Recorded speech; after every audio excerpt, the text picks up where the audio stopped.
Hello दोस्तों, मेरे YouTube channel पर आपका स्वागत है। तो चलिए खाने से करते खाने अच्छा लगे तो प्लीज़ चैनल को लाइक शेयर जरूर कीजिएगा। ओरियो कैफे में अचानक विप्लव को थप्पड़ पड़ने से सभी लोग हैरान हो जाते हैं और उसे उसी तरफ देखते हैं जहां पर बॉबी गुस्से में लाल चेहरा लिए विप्लव को घूरे जा रही थी। रिया आगे जाकर विप्लव को मोड़ कर उसके थप्पड़ मारने के लिए हाथ ऊपर करती है तो विप्लव बीच में उसके हाथ को पकड़ लेता है और अपना सिर नहीं में हिला देता है। फिर बॉबी की तरफ देखते हुए कहता है, मुझे थप्पड़ क्यों मारा? ये सुनकर बॉबी विप्लव को कॉलर को पकड़कर उसे गुस्से से बोली, तुमने मेरे भाई के साथ क्या किया है? विप्लव रिया के हाथ को छोड़कर बॉबी को कमर से पकड़ अपने पास खींचकर बोला, तुम किस भाई की बात कर रही हो भाव्या? बॉबी विप्लव के सीने पर हाथ रख उसे खुद से दूर करते हुए बापे लियो में विप्लव बॉबी के चेहरे को पकड़ते हुए, अरे तुम खुद करीब आई थी और मैं मौका दे रहा हूँ तो कदम पीछे ले रही हो। जिस पर बॉबी विप्लव को दूर धक्का देते हुए गुस्से से बोली, तुमने मेरे भाई के पैरों को तोड़ दिया, क्यों क्यों किया तुमने ऐसा उनके साथ? विप्लव बॉबी की बात सुनकर अपनी आंखें रोल करते हुए बोले, शायद तुम दिन में सपना देख रही हो क्योंकि मैंने कुणाल के साथ कुछ नहीं किया है। बॉबी गुस्से में चिल्लाते हुए, मैं कुणाल की बात नहीं कर रही हूँ, मैं अपने श्वेत भाई की बात कर रही हूँ। बॉबी विप्लव के मुंह पर हाथ रखते हुए बोला, तुम्हारे भाई की जायदाद नहीं है यहाँ पर जो तुम गला फाड़ रही हो। यहाँ पर और भी कस्टमर है जिन्हें तुम्हारे अजीब से आवाज़ को सुनकर डिस्टर्ब हो सकता है। बॉबी विप्लव के हाथ को अपने मुंह से हटाने की कोशिश करने लगती है जिस पर विप्लव उसे अपने कंधे पर उठाकर रिया से कहता है, अदिति को मेंशन छोड़ देना, मैं जरा अपनी खिसियानी बिल्ली को सीधा करके आता हूँ। इतना कहकर विप्लव बिना किसी बात सुन बॉबी को लेकर कैफे के बाहर चला जाता है। बॉबी बस उसकी पीठ पर मारते हुए उतरने की कोशिश करने लगती है लेकिन विप्लव को कोई फर्क नहीं पड़ रहा था। रिया आंखें फाड़े जा रही थी। रिया विप्लव को देखते हुए अनमोल से बोली, ये सच में हमारा वापी है ना? अनमोल रिया की बात पर बोला, गाड़ी तो तुम्हारा वापी लेकर चला गया, चलो मैं तुम्हारे घर छोड़ देता हूँ। रिया अनमोल की बात सुनकर मुंह बनाते हुए बोली, ज़रूरत नहीं है, मैं कैब लेकर चली जाऊंगी, जाओ अपने घर। अनमोल रिया की बात पर बोला, क्या तुम भी मेरी गोद में जाना चाहती हो? रिया अनमोल को इग्नोर कर अदिति के पास आकर बोली, चलो बन्नी हम घर चलते हैं। अदिति जो कि हैरानी से सब कुछ देख रही थी रिया की आवाज़ सुनकर उसकी तरफ देखते हुए बोली, लेकिन रिया दीदी घर में सब पूछेंगे तो मैं क्या कहूँगी? ये सुन रिया कुछ देर चुप कर अदिति से बोली, क्या कहूँगी इससे कह लेना, लेना देना वापी के बारे में जल्दी से कोई नहीं पूछता, इसलिए तुम्हें परेशान होने की ज़रूरत नहीं। अदिति रिया की बात पर ज़्यादा दिमाग न चलाते अपना सिर हिला देती है तो पीछे से अनमोल आते हुए कहता है, रिया चलो मैं तुम्हें छोड़ देता हूँ। रिया अनमोल की बात को इग्नोर करते हुए अदिति से बोले, चलो अदिति। अनमोल आगे आकर रिया के हाथ को पकड़कर बोला, don't try to ignore me, वरना आगे से इग्नोर करने से भी डरोगी। रिया अनमोल से अपना हाथ छुड़ाते हुए बोली, डरती नहीं हूँ आपसे, पहली दिवाली है, सोचकर साथ में मनाएंगे, खुश हो रहे थे, लेकिन कहाँ जनाब बिना बताए अपने घर जा रहे हैं। अनमोल रिया को खींचते हुए बोला, चुप रहो, बहुत बोलती हो। इतना कहकर उसे कैफे से बाहर ले आता और अदिति जल्दी से बैग उठाकर उनके पीछे चली आती है। इधर सारंग फार्म हाउस में इधर विप्लव फुल स्पीड में अपनी कार चला रहा था। बॉबी कसकर सीट बेल्ट को पकड़े घबराहट में कांप रही थी। आखिर में जब बॉबी से बर्दाश्त नहीं हुआ तब वह जोर से चिल्लाते हुए, क्या तुम धीरे गाड़ी चला सकते हो? विप्लव एक नज़र बॉबी को देखने के बाद कार की स्पीड और तेज कर देता है जिस कारण बॉबी कसकर अपनी आंखें बंद कर लेती है। करीब 10 मिनट बाद एक झटके के साथ उसकी कार आकर फार्म हाउस के पार्किंग में रुकती है और विप्लव गाड़ी से बाहर निकलते हुए कहता है, बाहर निकलो। बॉबी घबराहट में विप्लव की तरफ देखने लगती है तो विप्लव उसकी साइड आकर दरवाज़ा खोल सीट बेल्ट निकालकर बॉबी को खींचकर बाहर निकालता है। बॉबी विप्लव के एक्सप्रेशन को देखते हुए घबराहट में बोली, विप्लव तुम मुझे यहाँ लेकर क्यों आए हो? विप्लव बॉबी को अंदर ले जाते हुए बोला, कुछ टाइम साथ में स्पेंड करेंगे, कुछ मज़े करेंगे और कुछ बातें करेंगे, इसलिए लेकर आया हूँ। बॉबी अपने हाथ को छुड़ाने की कोशिश करते हुए बोले, मुझे तुम्हारे साथ कुछ नहीं करना है, मुझे मेरे घर जाना है। विप्लव बॉबी की बात पर उसे देखते हुए बोला, एक बात बताओ, मुझे तुम्हारे इंसल्ट करनी चाहिए या फिर तारीफ करनी चाहिए या तुम पर प्यार जताना चाहिए? बॉबी विप्लव के बात पर कंफ्यूज होते हुए, तुम कहना क्या चाहते हो? बॉबी की बात पर विप्लव से हल्का करीबा कर उसके बालों में हाथ डाल उसके चेहरे को अपने बिल्कुल नज़दीक लाकर बोला, भाभी I have fallen in love with you, और ये एहसास मैं जल्दी से किसी के लिए महसूस नहीं करता।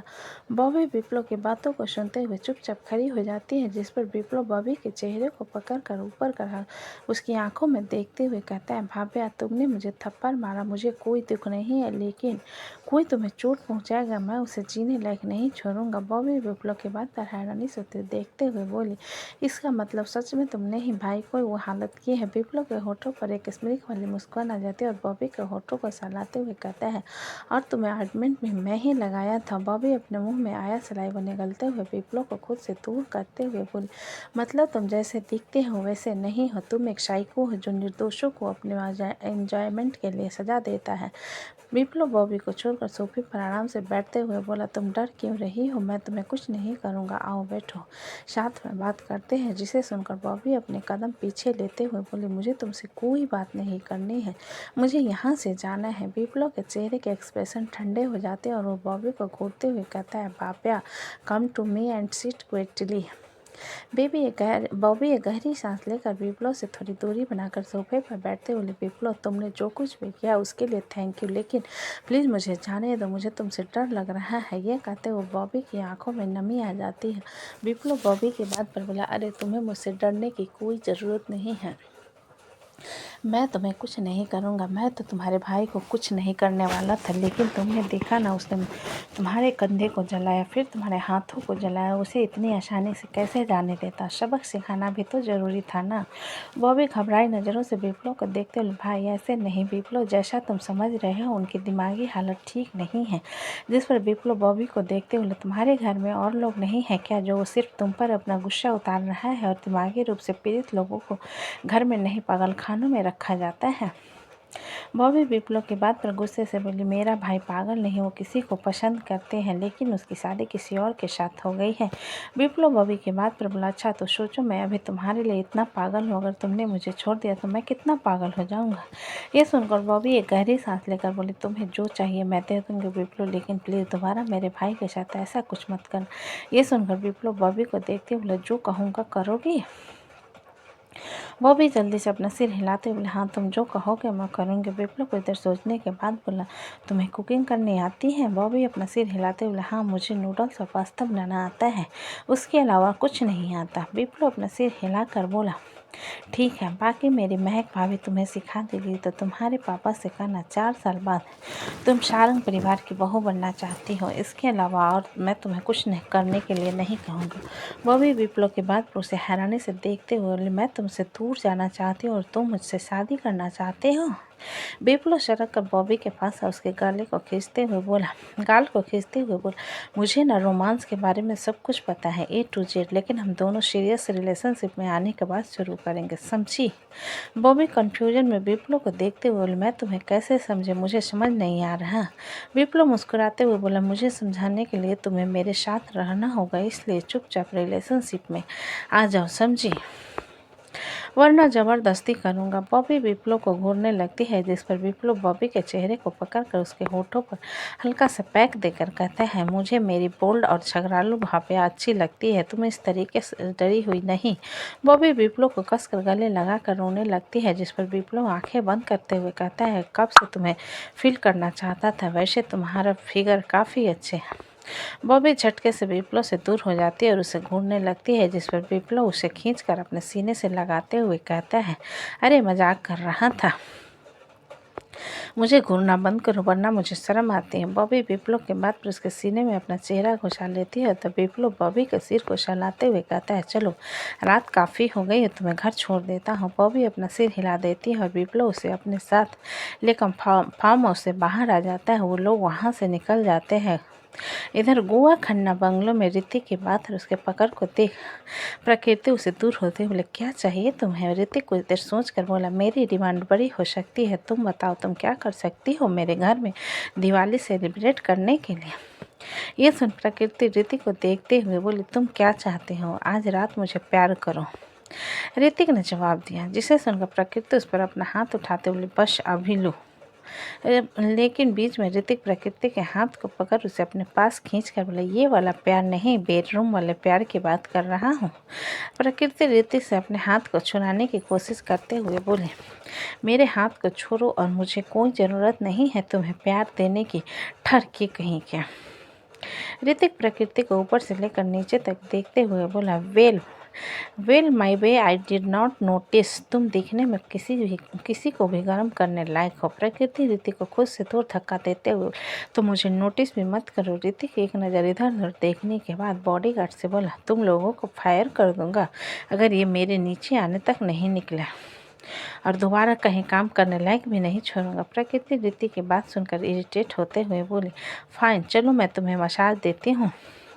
ऋतिक प्रकृति को चिढ़ाने वाली मुस्कान के साथ बोला, देखा, तुमने साबित कर दिया कि तुम्हें मेरी बॉडी पसंद है और हमेशा तुम मुझे टेस्ट करने के लिए मरी जाती हो। प्रकृति ऋतिक की बात पर मुंह बनाती हुई, बिल्कुल, तुम्हारे शरीर में हीरे जवाहरात लगे हुए हैं जिन्हें छीनकर मैं एक रात में करोड़पति बन जाऊंगी। ऋतिक प्रकृति के बाल को उसके कान के पीछे करते हुए बोला, मैं करोड़पति हूँ। प्रकृति हैरानी से ऋतिक की तरफ देखते हुए, क्या सच में तुम इतने अमीर हो? ऋतिक प्रकृति की बात पर उसकी आंखों में देखते हुए, तुम्हारी आंखों में लालच नजर आ रही है, कहीं मेरा मर्डर करके पैसा लेकर भागने का इरादा तो नहीं है? इरादा नहीं है ना? प्रकृति जल्दी से अपना सिर नहीं में हिलाते हुए, अरे मैं ऐसा दुष्कर्म नहीं करूँगी, लेकिन सच में क्या तुम करोड़पति हो? ऋतिक प्रकृति के चमकती आंखों को इग्नोर कर ऊपर की तरफ जाते हुए, चलो, तुमने कहा कि तुम मुझे मसाज दोगे। प्रकृति ऋतिक के पीछे पीछे कमरे में आ जाती है और नीचे खड़ी सांचे उन दोनों को जाते हुए देखने लगते हैं। इधर प्रकृति ऋतिक के साथ उसके बेडरूम में आकर बोली, तुम्हें नहीं लगता कि तुम्हें अपने बेडरूम को चेंज कर देना चाहिए? कलर काफ़ी डरावने हैं। ऋतिक अपना कोट निकाल कर कबर्ड में मैनेज करके रख देता है, फिर अपना शर्ट निकाल कर लॉन्ड्री बैग में डाल बिस्तर पर लेटते हुए कहता है, मुझे एडवाइस देना बंद करो और अपना काम करो। प्रकृति ऋतिक की बात पर बोली, तेल होता तो ज़्यादा बेहतर रहता। ऋतिक उसे ड्रेसिंग टेबल की तरफ इशारा कर देता है, जिस पर प्रकृति उस तरफ देखती है जहाँ पर मसाज ऑयल रखा हुआ था। मसाज ऑयल को देखकर प्रकृति तिरछी नज़र से ऋतिक को देखते हुए बोली, इसका मतलब तो मसाज लेते रहते हो? जिसे सुनकर ऋतिक प्रकृति की तरफ देखते हुए बोला, क्यों, तुम्हें जलन हो रही है कि तुम्हारे अलावा कोई और भी मुझे छूता है? प्रकृति ऋतिक की बात पर चिढ़ते हुए बोली, खुद को ज़्यादा हीरो समझने की कोशिश मत किया करो। ऋतिक बिना किसी भाव के प्रकृति की तरफ देखता है तो प्रकृति मसाज दिलाकर अपने फुल स्लीव क्रॉप टॉप के स्लीव को ऊपर करते हुए चढ़ाते हुए ऋतिक के पीठ पर तेल डाल मसाज करने के लिए उसके पीठ को छूती है तो उसे खुद की बॉडी में झंझनाहट महसूस होती है। ऋतिक बिना किसी एक्सप्रेशंस के बिस्तर पर लेटा हुआ था, उसके दोनों हाथ तकिए पर कस चुके थे। वहीं प्रकृति उसके शोल्डर और कमर पर का मसाज कर रही थी। काफ़ी देर तक मसाज करते हुए प्रकृति की आंखों में नींद आने लगती है, जिस कारण उसके हाथ ढीले पड़ने लगते हैं और वो औंधे मुँह ऋतिक के पीठ पर ही गिर जाती है।